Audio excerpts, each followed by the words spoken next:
Eden Rock by Charles Causley. The first 3 or 4 stanzas provide a detailed description of the speaker's parents, who appear to be setting out a picnic by a small river near a place called Eden Rock. Causley focuses on precise details to make the scene sharper and feel more real, as well as convey the familiarity of the scene. The overall impression is one of tranquility and tenderness, as the mother sets out the picnic things whilst the father skins stones along the river's surface. Both the parents are quite young in the poem, 23 and 25 years old, and are in their prime, so presumably this is a moment before the speaker was born. And yet they see the speaker and call out to him in the 5th stanza, encouraging him to cross the stream. Is it a dream, a memory, or some kind of vision? A clue to what might really be happening is in the poem's final line, notably emphasized by being given a stanza all to itself, where the speaker states that he had not thought that it would be like this. The key word here is it, meaning death. Notice how the parents don't see the speaker until the 4th stanza, when the sky whitens as if lit by 3 suns. It's not clear what exactly has happened, but it could signify the final moment of the speaker's death, or as a signal to the parents. In any case, as the opening line makes clear, they are waiting for him, and do not seem surprised to see their son. Remember, the mother is laying out 3 cups and plates.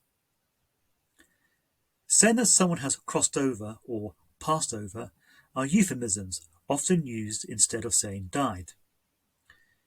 In ancient Greek myth, dead souls had to cross the river Styx, which marked the boundary between the earth and the underworld. Perhaps crossing the stream in Eden Rock signifies crossing over into the afterlife, to be reunited with loved ones. When Causley wrote the poem, both of his parents were dead, so there might be an element of wish fulfillment here too.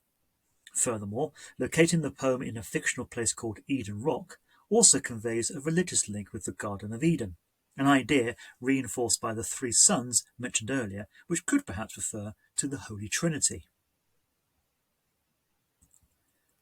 There is a good deal of ambiguity located within the poem's ending.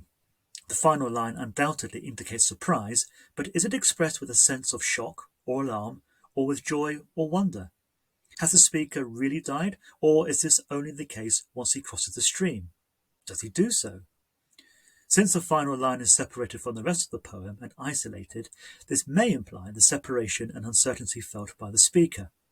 Consequently, the poem concludes with a sense of limbo, with the speaker caught between the living and the dead. What is not in doubt is the underlying sense of love and affection within the family. The initial focus on the domestic details of the picnic and the precise way the mother and father's clothing is described indicates the easy intimacy between the family members. There is also an understated gentleness to the actions of the parents. They speak leisurely and do not hurry the speaker nor insist he crosses, but gently encourage instead, content for him to make up his own mind. Whatever interpretation the reader might care to place on this work, it remains, in the end, a simple poem about a child's continuing love for their parents. Given the relationship between the characters in the poem, it is no surprise that Eden Rock can be fruitfully compared with the other parent-child focused poems from the Love and Relationships collection. For example, reimagining a parent is also the central focus to Before You Were Mine, whilst the depiction of separation between parent and child is a theme of Mothering a Distance, Follower, and Walking Away. The idea of being distant from loved ones and reunited with them could also allow for links to be made with some of the romantic love poems, such as I Think of Thee or even Winter Swans.